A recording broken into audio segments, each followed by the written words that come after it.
Securities offered through Cambridge Investment Research Incorporated, a broker-dealer, member FINRA, SIPC.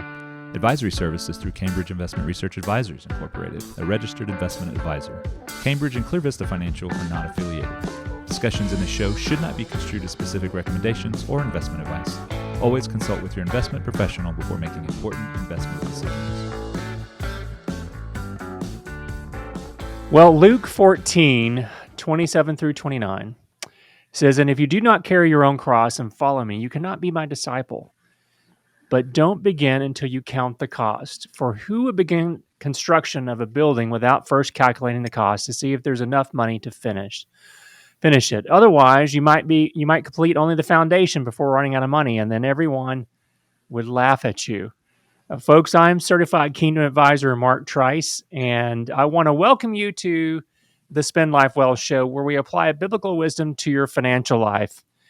I'm joined in the studio today by my co-host and fellow financial cohort here, Jesse Hamilton. Hey, everybody! Welcome to the show. You know, I think that Jesse, especially the second part of that verse that we just read from Luke about not counting the costs really applies to our topic today, and we're gonna get into and unpack the student loan forgiveness executive order that was signed by President Biden this last week. Yes, it's going to be an interesting discussion, Mark. We have a lot of info that we can share with all the listeners today, but it's going to be a great discussion. We'll talk about everything that we know so far and maybe a little bit about the future. Yeah, and we'll unpack that as best we can with the information that we have. There's still a lot of information that we don't know about that student loan forgiveness plan or program. But you can give us a call here in the studio anytime, 254-282-0495. And in fact, Jesse, I think we can accept your text messages at that number, 254-282-0495. You can also send us an email at radio@spendlifewell.com. That's radio@spendlifewell.com. And we'll try to respond to you while we're on the show or within 24 hours. And we might even choose your question to be pulled out of our listener questions that we talk about on future upcoming shows. So go ahead and give us a call or text us, 254-282-0495. Yeah, we would love to hear from you. We would really enjoy talking about questions that are relevant to you. So that's 254-282-0495. You can even text us.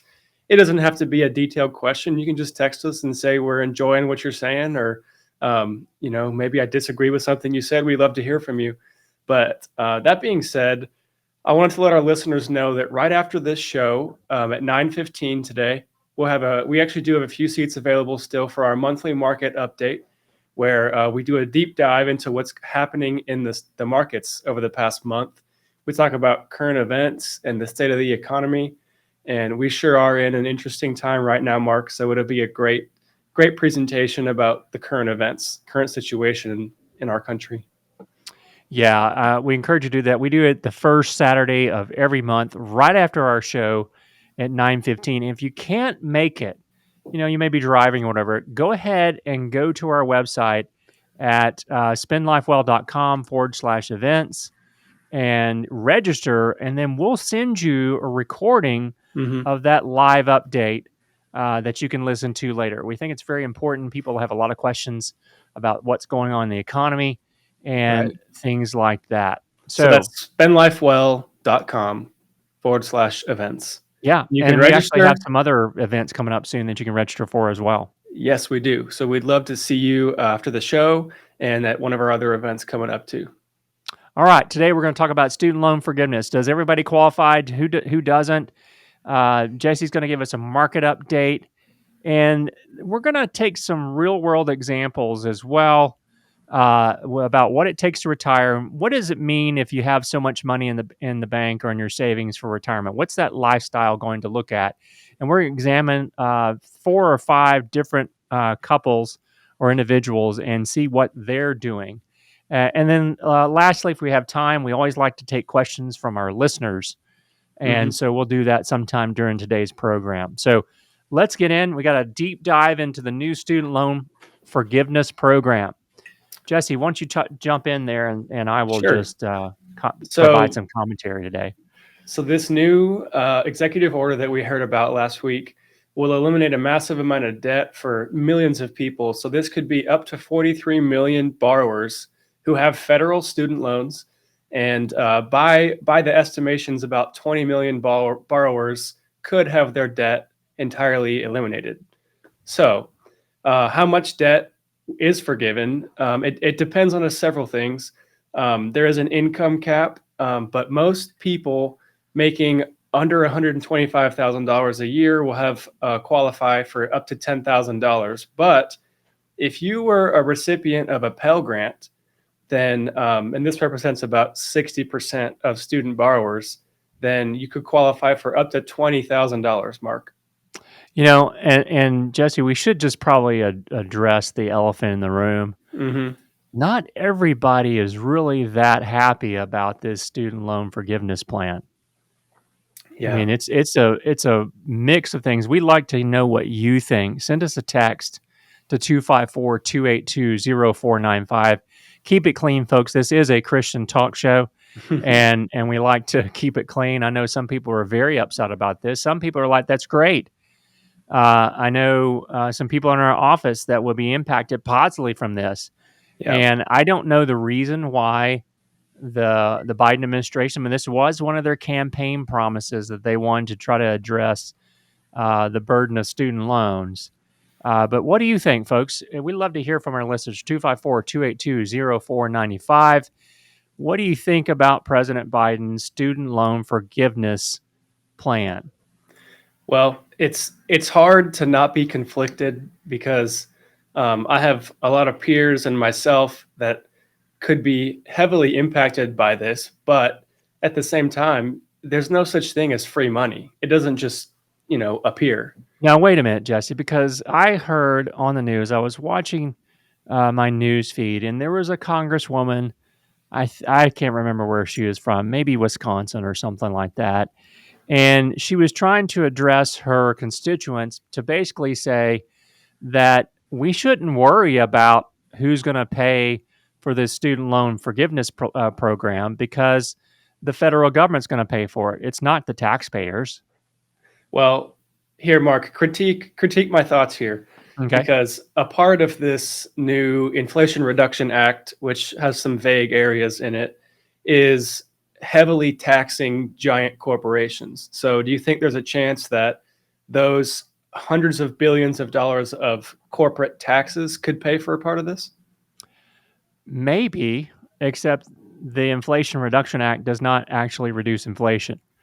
Yeah. And so I don't believe anything that I see in these preliminary bills that are out there. So, yeah, some of it can come from that. But if we're trying to reduce the deficit, which is part of that bill, why are you spending more money? We're going to get into that in just a little bit with that. So I think that. Go ahead. Sorry. No, I just think that there's a lot of unknowns here. And that's partly why we chose the verse that we did for today, because I don't think that the federal government has done any type of analysis to truly understand what is the cost of this. And as we get into unpacking more and more of this executive order, I think our listeners are going to determine that this is maybe a big problem.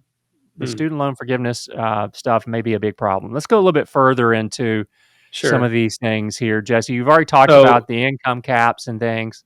Well, yeah, let me clarify with the income cap. People are going to be able to use either 2020 or 2021 returns for adjusted gross income to meet the income cap. So that's a ton of flexibility if, say, your income has changed dramatically over those years. But yes, it's $125,000 for a single person or $250,000 for a married couple filing together. Okay. All right. So that will encompass a lot of people. Yes, it will. To be eligible for that. Now, there was a cutoff, though, right on the deadline. You had to be loans that were issued prior to June. Was it June or July 30th? It was June 30th of this year. Okay. So what is going to happen to all the debt that gets taken out after June 30th? I'm sure that there are going to be a lot of very upset people. Yeah. So we don't know what's going to happen. So those of you that listened to our program we did back in July on paying for college and things, you may remember my story of going through the financial aid process and how I applied for a parent loan just to see what happened. And for those of you that may not remember, we talked about how ridiculous the process was. Hmm. All they really did was run a credit check on me. I did not give them any information about my income or any other sources. I had no idea what it was I was going to have to pay back, what interest rates or anything. So it's no wonder people have taken out so many student loans to pay for college. And in many cases, is that college even worth the expense that our students, our children, and parents are incurring? Mm. So, unfortunately, Jesse, I will not be eligible for the student loan forgiveness stuff, which I was going to pay it back anyway as soon as I got it. I just wanted to go through the process. And by the way, I've received those funds. I've applied it towards my daughter's tuition expenses, and I still can't get any information about how I can pay it back. And this has been now 2 months into the process. I'm Yeah. waiting. I'll let our listeners know as soon as I find out. But I went through that to see, and this is nuts. Right.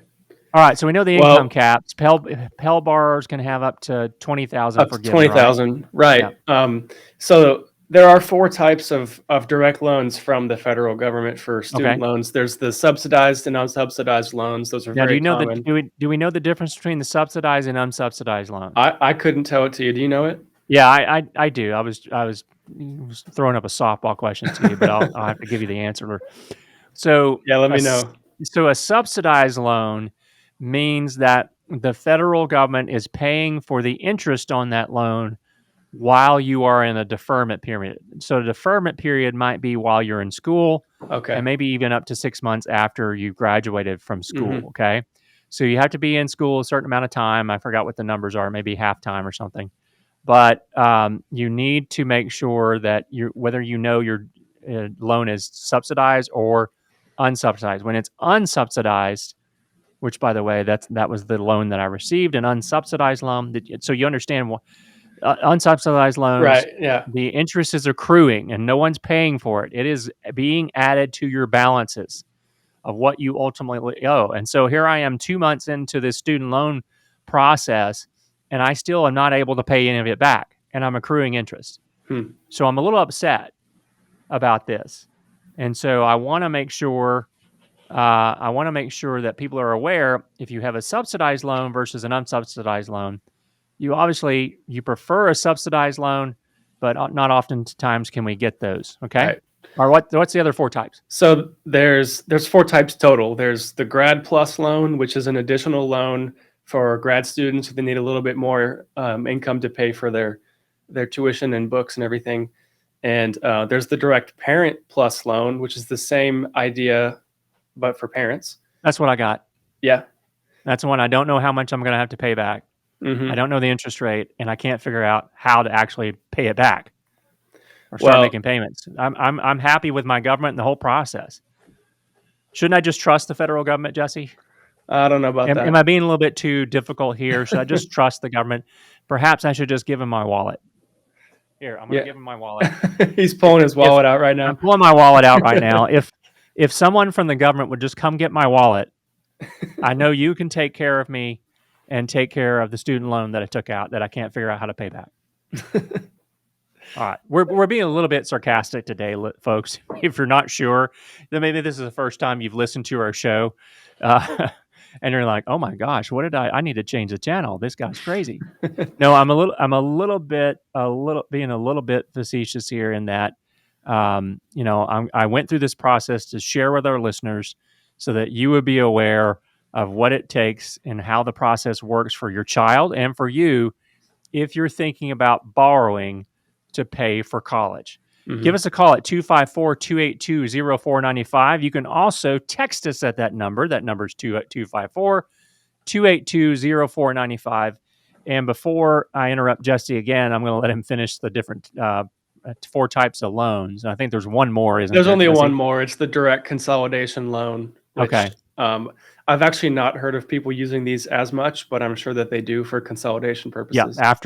perhaps after college, to Right. consolidate all those federal loans. Okay, so I got some questions, Jesse, Okay. and so because we've had a couple people ask us this: can you pocket the maximum loan forgiveness allowed if the balance is lower than 10,000 or 20,000 if you're a Pell Grant recipient?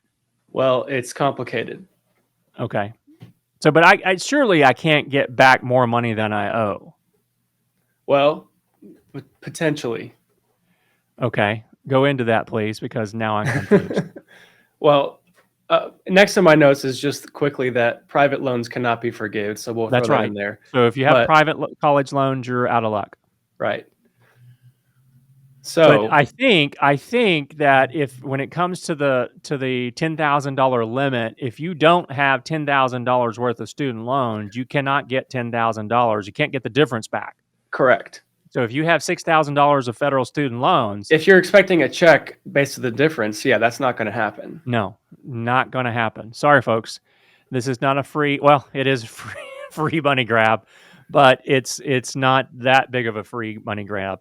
It's only half as bad as you think. I have heard of a niche area of this that's moving. It's changing every day. I haven't heard the latest update on it, but Because no one would tell us how it's going to work. yeah. Every Well, day, the White House press secretary is asked, "How are we going to pay for this? How does the program work?" And we don't get an answer. right. We don't get an answer. There might be a stipulation in there for public service type people who either work for a nonprofit and that kind of business, Mhm. but Yep. those details are still in process. But Okay. Well, hey, when we come back, Jesse, we're going to get into this a little bit deeper. yeah. Folks, you've been listening to the Spend Life Well show. We'll be right back.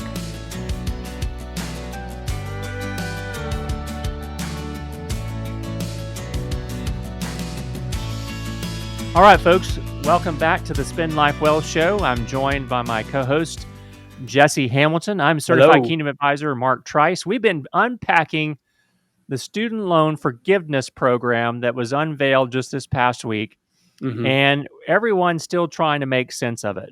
But Right. Jesse, what's the high-level bullet points for listeners that just tuned in? So if you just tuned in, here's the basic rundown. This new plan will include either $10,000 or $20,000 of forgiveness for student loans from from the federal level. The $20,000 level being if you were a Pell Grant recipient, and then there's also an income cap. The single person, $125,000, or a married couple, $250,000. Yeah. Okay, so lots of caveats to this. Yes. But there is no details out on how to make the process happen, how much it's going to be paid for. But Jesse, can borrowers receive additional forgiveness if they hold two different types of federal loans? No. No. So you basically you can get 10,000. So for example, if a student had a direct loan for themselves and then a parent had a Parent Plus loan Mhm. for the child as well, can It's they gonna be the both get total amount, $10,000? No, so it's No. total across the board, For no the more student. than $10,000 per student. That doesn't matter if mom and dad borrow money; it's $10,000. Have they Okay. released the order of seniority on those, or is it going to be split evenly? No, I don't know. That's Let's another just thing we don't know yet. because let's just say the student has portion and the parent has portion. Who gets paid first? Well, it's probably going to be a student. I'm not going to stick my child with the debt and run, right? Oh yeah, but What about federal student loan debt that was refinanced into a private college loan? Are those guys going to get some of this? well, it depends. Okay. I'm not totally sure, and Okay. it's going to be a complicated. All right. I think they're probably out of luck because if it's not a federal student loan anymore, we're following along, Jesse, with the article we talked about. So that's where they had to cut the line then. Right. So what about those that are that made loan payments during the loan pause period? Do they have any recourse if they qualify for the debt being wiped out? Could they ask for a refund? I'm I'm not sure. I've lost my place in the information that we've been reading so far. Okay. All right. All right. So the answer is, Jesse, just so you know, I'm on page 4. Okay. Page 4 of our notes. Yeah, so I do think that there is some possibility there that yes, some of those payments could be subject to a refund. Once again, we're going to have to go back and look and see how they're going to roll out this program. People are asking, do I need to apply for the loan forgiveness? And the Department of Education is saying that it's This is going the to work vague part, right? right quickly and efficiently. With it, where this is government bureaucrat speak. So quickly and efficiently to set up a simple application process for borrowers to claim that debt relief. Supposedly, Jesse, that application should be available in early October. Okay. Now, there Supposedly. is some confusion that some of the debt forgiveness will be subject to taxes. All Okay. right. Now, supposedly, we've been told that no federal taxes will be owed on the forgiven debt. However, some states, depending on where you live, could be subject to state taxes for the forgiven amount. I don't see how they're going to do this, but that's what they're claiming, that there's no federal income tax related to that. Meaning Because the federal government doesn't have basically the jurisdiction to say what the states charge in taxes. that's right. That's right. Because normally, when you think about, we went through this back during the great financial crisis in 08 and Mm-hmm. 09. If people got forgiveness on their mortgage, they were underwater on their mortgage, and the bank refinanced that and forgave some of their debt, or the amount that they owed, then that was considered income. That amount of forgiveness was considered income. What the early release of data is showing is that the federal government is not going to tax that at the federal level. However, some states, you could be subject to state income tax on that forgiven amount. So it's going to be considered income. Yeah, for at least a state level. I Okay. don't see how they're going to do the federal level, but once again, I just gave my wallet to the G-man that came in here and took it. So, according to the Tax Foundation, which is an independent tax policy nonprofit, there are 13 states that have the potential to tax that forgiven debt. And I'm going to just read through these real quick. These are the states that could potentially tax the income the amount of debt that's discharged. That's Arkansas, Hawaii, Idaho, Kentucky, Massachusetts, Minnesota, Mississippi, New York, Pennsylvania, South Carolina, Virginia, West Virginia, and Wisconsin. Texas is not on that list because we don't have a state income tax. Well, there are other states that don't have state income tax, or that do have state income tax, not on this list. So I'm Right. curious, how they must have really dug into the Yeah. nitty-gritty of that. Right. So we're going to put on our website, folks, the link to sign up for federal student loan borrow updates. All right. Mm-hmm. I'm going to see if I can maybe see the URL on this. Yeah. And that is simply www.ed.gov/subscriptions. And you can sign up. In fact, it's on the top of the list. You can sign up for those updates. In fact, I'm going to do it while I'm on the show Sure. here. Well, we'll get all the updates and we can share them on the show. yeah. But you can go there as well. That's www.ed, that's Edward David, .gov/subscriptions. So as Mark's doing that, we want to Putting up put out the a newsletter. yeah, we want to put out a fair warning here that this has the potential to be scammed a lot. So Absolutely. And this we're could already be seeing some people come out and say, "Oh, we'll help you with this." right. Be on the lookout. This could be a scammer's paradise. So any company, especially emails and websites that are looking for your date of birth, social security, they might say that they're your loan servicer, but they're not.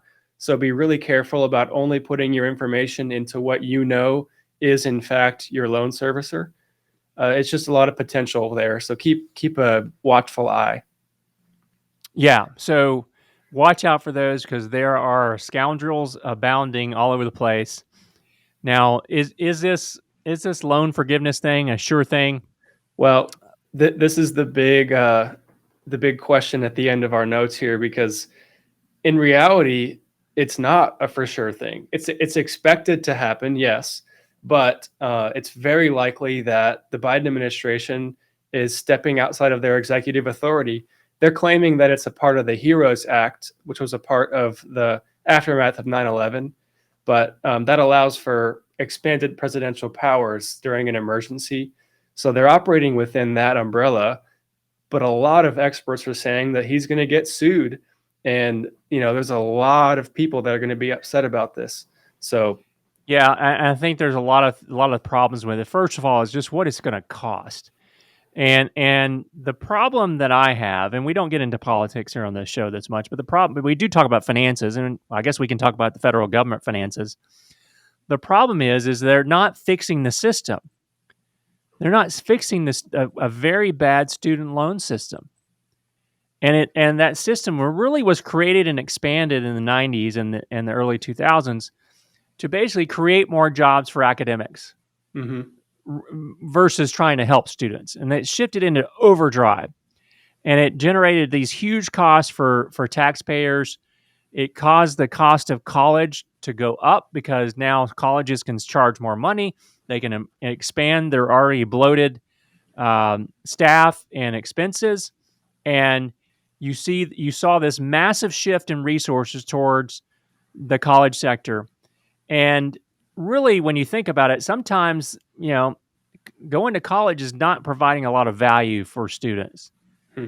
And I'm not being critical of anybody's alma mater, especially the ones there in Austin. But, a lot of times we have students that are graduating with sometimes hundreds of thousands of dollars of debt, and yet they're going into a field that's going to pay them $25,000 a year. It makes no sense. We get very little counseling and education about the student loan process. That's one of the reasons that I, as the host of this show, went through that process with my child, because I was in that stage of life. I went through it to see what it was like, and it's a sham. The system is broken. No wonder people are taking on so much debt. But the problem is they didn't even attempt to address the system, broken as it is, before deciding to pay off people's debt. And so, this is only, the Biden administration themselves, Jesse, and this is coming from First Trust, which is one of our sources, economist at First Trust, which is Brian Westbury. If you want to Google them, you can kind of see some of his stuff, but we're not endorsing First Trust. This is an article that Brian Westbury sent us.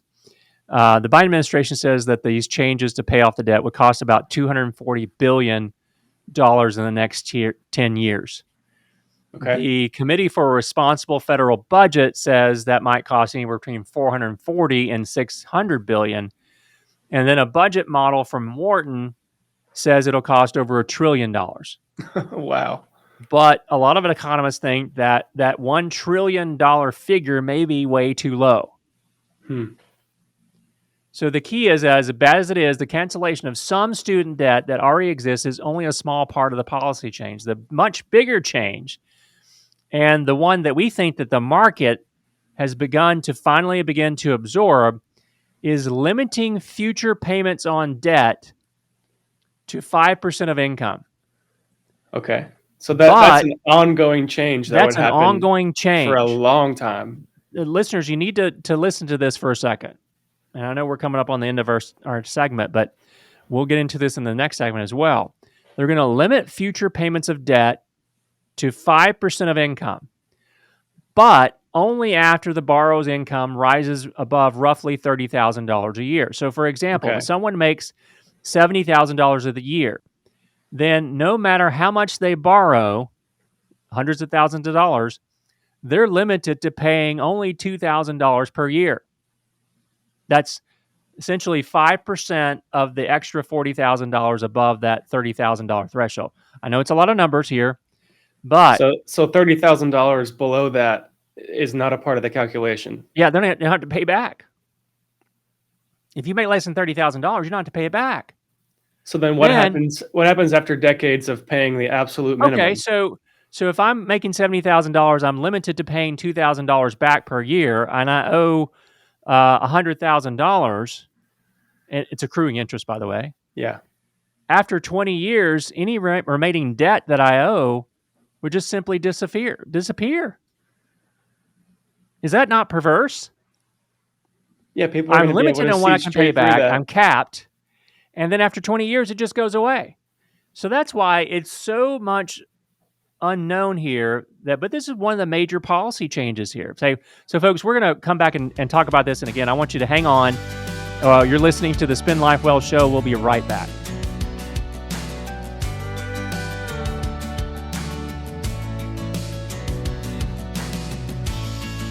Well, welcome back to the Spend Life Well show, folks. You've been listening to us. We've been talking about college debt loan forgiveness. And into our final segment, we're going to get into this just a little bit more. But I think if you've been listening all along, you will know that this is a complicated beast, and it's going to cost, I'm afraid, a whole lot more than the Biden administration is letting on. So this was not done by an act of Congress. It was done by executive order. And I think, Jesse, you said he was going back to the War Powers Act of 19... No, it wasn't that bad. 2000, 2001, and part Heroes of that, Act, yeah. Heroes Act, yeah, giving the president expanded presidential powers for executive orders. Jesse, sum up again the kind of the limits on the debt loan forgiveness and stuff like that. Sure. So the basic idea here is up to 43 million borrowers that have federal loans can receive either 10,000 or 20,000 of loan forgiveness on their student loans. 10,000 for people making up to 125,000 or 250K for a married couple. And then if you were a Pell Grant recipient while you were a student, you can qualify for up to $20,000.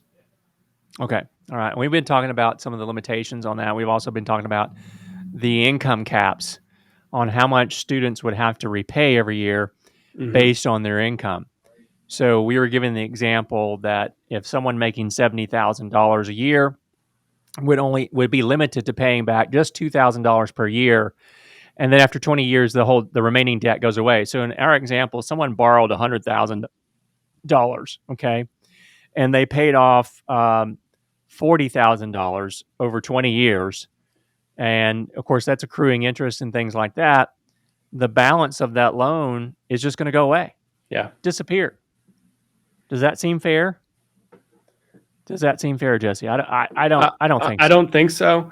And people are going to catch on to this pretty quick. And I just feel bad for the universities as well. Their incentives are going to change. People's job futures are going to change. Yeah, because I think this is a much deeper issue than we even realize. Because the vast majority of students would choose this income-based repayment, right? Mm-hmm. It'd be a no-brainer. And they wouldn't care whether their college charges $35,000 a year or $150,000 a year. Right. In fact, now students have an incentive to pick the most expensive college with the most amenities that they could find and pay for it all with federal loan money because the repayments have been capped. You know, you're too young to remember this movie, but Back to School, this was a Rodney Dangerfield movie. So, you know, we're not endorsing parents. Don't let your kids rent this on Netflix this weekend. But you could have Rodney Dangerfield's dorm room, which was very elaborate. He was a millionaire going back to school. And anyway, but, you know, students would really have an incentive under this program to take out loans that are greater than what they need because they can turn the excess into cash for living expenses. Mm-hmm. They could use it to buy crypto, throw parties, pretty much anything else. Who cares? The government would limit their future repayments. And Jesse, the worst part I'm fearing is that colleges would have an incentive to enroll students, even if they have a horrible job future and earning prospects. And the reason why is because no matter how poorly prepared people are for college, a college can charge whatever they want and get a huge checks from the federal government through those loans. Mm-hmm. And the unprepared students wouldn't care. They don't have to pay it back. You know, what's happening here is the federal government is creating a massive and perfectly legal money laundering scheme. Now, that's wild. People are going to get upset about that. But that's what it is. That's what's going to cause the cost of college to go up, because no matter how much I borrow, I'm never going to have to repay it all back. Now, we're not legal experts. We don't claim to be attorneys. We don't understand all the nuances of the federal government and so forth. All I know is that government G-man came and took my wallet because I told them to. And that's what we're doing as a society, is just simply giving our wallets over to the government. It sounds great. Forgiving all your student loans sounds great, but who's going to pay for it ultimately? It's going to be you and me. We're going to pay for it. You, the listener, you're going to pay for the student loan program one way or another through higher taxes and the federal government taking more money out of your paycheck and your wallet. Not to mention damage to the entire academic system. Oh, yeah. I mean, I almost, when I read these things, I almost sat there and said, the value of my degree has just gone down. And that's not right. It's really what this is, Jesse, and I'm afraid to say it because we don't get into politics here. What this is just a political attempt to buy votes. Mm-hmm. And folks, you need to make sure you understand what your government is doing, and you need to say something about it, because this is not right. And let alone, think of all the people that paid. I paid off my student loan a decade or two ago. Paid them off. I had to work extra jobs. I had to work hard. I had to sacrifice to pay off those student loans. And now folks can just get a blank check. And future students are essentially getting a blank check. And it's not right in my book. So going back to our verse of the day, don't begin until you count the cost. And I think this is going to really cause all sorts of problems, skyrocketing cost to education, a devaluing of the education system, and really causing more harm to an already broken student loan program with the federal government. So, yep. Jesse, I think we've covered everything about the student loan forgiveness plan. Can we jump into how things are going in the markets, because we do talk about that on this show. This is a financial program. Yeah, we'll your money. We'll do a quick market update and just look at the major indexes that we normally talk about. So that first index is the S&P 500, which is large cap stocks in America, in the United States. And it's actually down 16.6% year to date. But the interesting part of that is in the last roughly 2 weeks, it's down over 8%. So we had a nice run up in the last month. Little rally, wasn't it? We had a rally. And then the last 2 weeks, we've just seen some significant declines, and it'll be interesting to see what's happening moving forward. But the next index is the NASDAQ, which is technology heavy index. And that index is down 24.2% year to date. And the recent pullback from the high is over 10%. And just for reference, that high was on August 16th, Mark. Okay, so August 16th, since then we've been pulling back on that. Now, surely folks can move their portfolio to bonds to protect their assets, right? What's the long-term Treasury Let's look at that performance year to date? So year to date, minus 23.9%. Oh, so what you're saying is what modern portfolio theory tells us, that to reduce risk, we add bonds. That's not working very well this year. It also peaked in August, earlier in the month, actually August 2nd. But our rising again. Yeah, our index has fallen almost 7% since that date. Wow. Okay. So, folks, pay attention. If you need advice, give us a call. You can have a complimentary consultation at any time, 254-282-0495. You can also text us there if you just want to chat, and we can talk about that. Jesse, I know we wanted to talk a little bit about, what does it mean to have $1 million or $2 million in the bank when it's time for retirement. Now, I think you found a very interesting article in the Wall Street Journal. Yes, you can actually go and search this if you want. The article's called "Here's What $2 Million Retirement Looks Like in America." And we thought it was really interesting because people actually shared their dollars and cents with the article. So Yeah. these individuals actually gave us a picture of what they're working with and what their lifestyle is. So I thought it'd be really interesting to talk about it. Now, you don't have to have $2 million to have a comfortable retirement. And I think you'll That's see not what we're this saying. in these different, but this was just interesting because not very often do people share what their situation is and how they make it in retirement. So I thought that was very interesting. Jesse, go ahead. Yeah. So a lot of the quotes here in the beginning of the article say there's so much more to it than just a financial plan.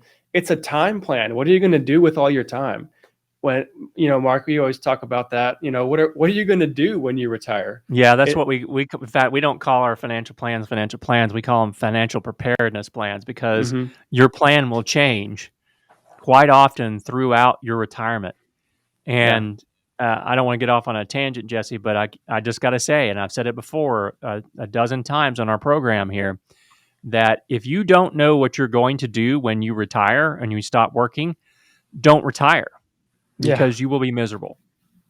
Because most of us are not going to put on our bathrobe and our slippers and go sit on the front porch in our rocking chair and count the cars going by. Got to have a plan. Okay, so let's talk about our first person. And once again, you can go on Wall Street Journal and see this article. So it's all public information here. His name's John Fitzgerald. He is in Maryland. He has roughly $2 million in savings and investments, and he spends $144,000 a year. Okay. He considers himself fortunate to have a $6,900 pension that comes every month. So that definitely helps with his expenses. He's paying for his youngest son's tuition currently, and they estimate about $12,000 a month that they're spending as a family. And his main complaint was about their grocery bill, which has doubled, he claims, in the past month to about $600. And he mentioned that he stopped buying bagged salads because he doesn't want to pay for that premium right now. But yeah, we need to do a whole show on how to save money in an inflationary environment. Yeah, that could be a really great show, practical show. But Mr. Fitzgerald, like I was saying, it's about the time you spend too. So he's spending his time volunteering with a baseball team, and he coaches 11-year-olds, and he's the commissioner of their league. So during baseball season, he said he spends 30 hours a week working for this team, volunteering for this team. Cool. Yeah. So that's a little picture into his life. Our next person here is a single man who's 84 years old. He's a retired chief executive. He lives in Chicago. His name is James, and he says he has about $1.5 million in savings and investments, and annually he spends $100,000. Okay. Yeah. So he was kind of interesting because James did not retire until in his early 80s. Right. Well, he retired from his executive job as a CEO in his late 50s, actually.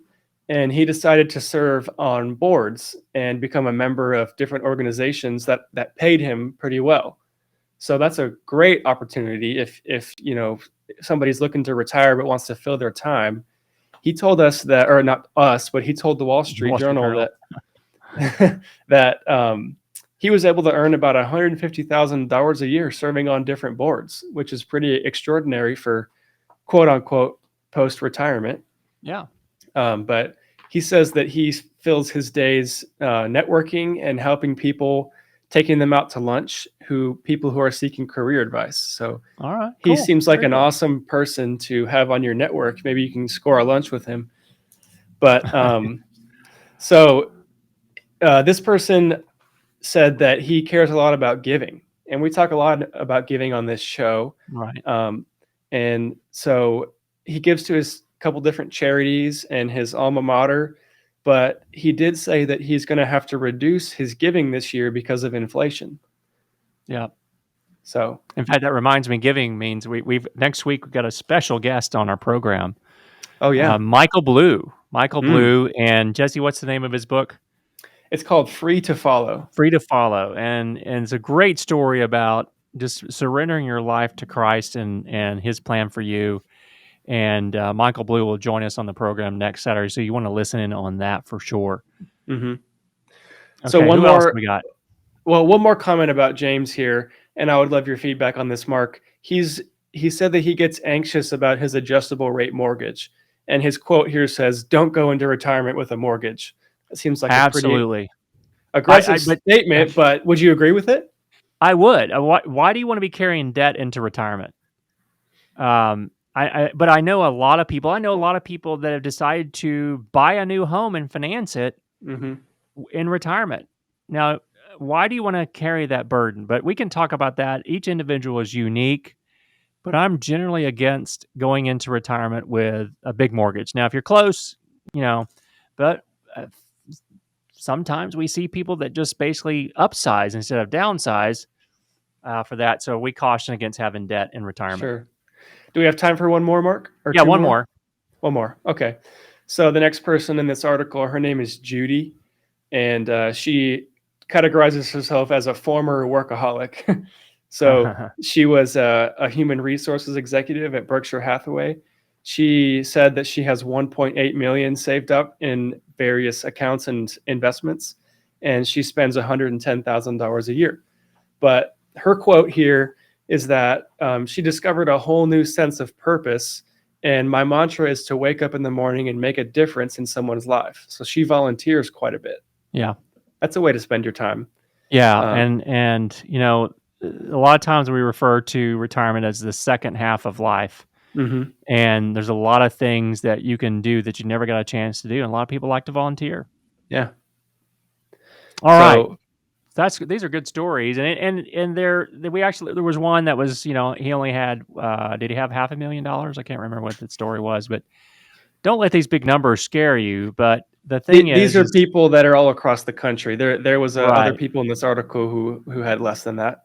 Yeah. So there was a lot of cool stuff in that article, and we encourage you to look that up sometime if you'd like. So Jesse, do we have any questions from listeners that need to get answered on our program in the final minutes of our show? Sure. We'll cover just a quick couple of them. Well, we had one person ask a lot about student loans, but maybe. Sorry?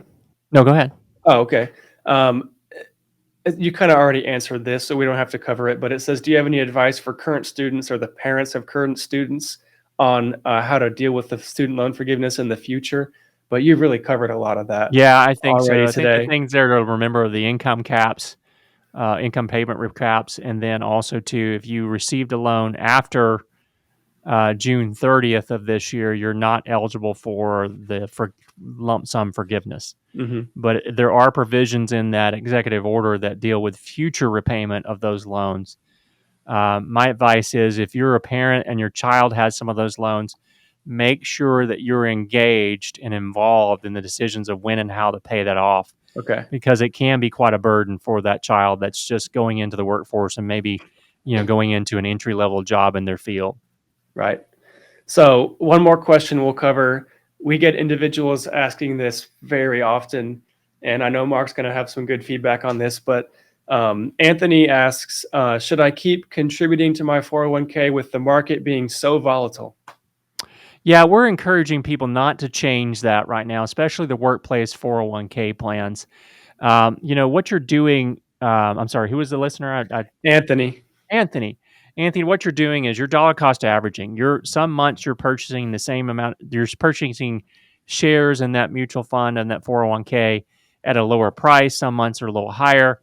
And as the market falls, you're actually buying things on sale. So we encourage you to continue to do that, because that will build up over time. Mm-hmm. and really help you in the long run. So keep on track, keep going forward. Don't change those things, and keep doing like you've always been doing. Okay. Yeah. Great. So any more questions, Jesse? We had one asked. This was actually last week they asked, but what's the best amount to have in a 529 account when your child is headed to college? Well, it's going to kind of depend on what the cost of the college is. So if they want to go to Georgetown, that's going to cost you $90,000 a year. If you're wanting to go to Texas State, that might be $25,000 to $27,000. So you need to work with a financial planner on that. to understand what's going on there. So good question. So Jesse, we're coming up on the end of the show today. I know it's been a very fast-paced show. We want to remind everybody that just a few minutes after the program, you can participate in our monthly market update, and we go through all the different things that are going on in the economy and everything else. You can register for that at spendlifewell.com/events, and we hope to see you there in just a few minutes. Folks, thanks for listening. You've been listening to the Spend Life Well Show.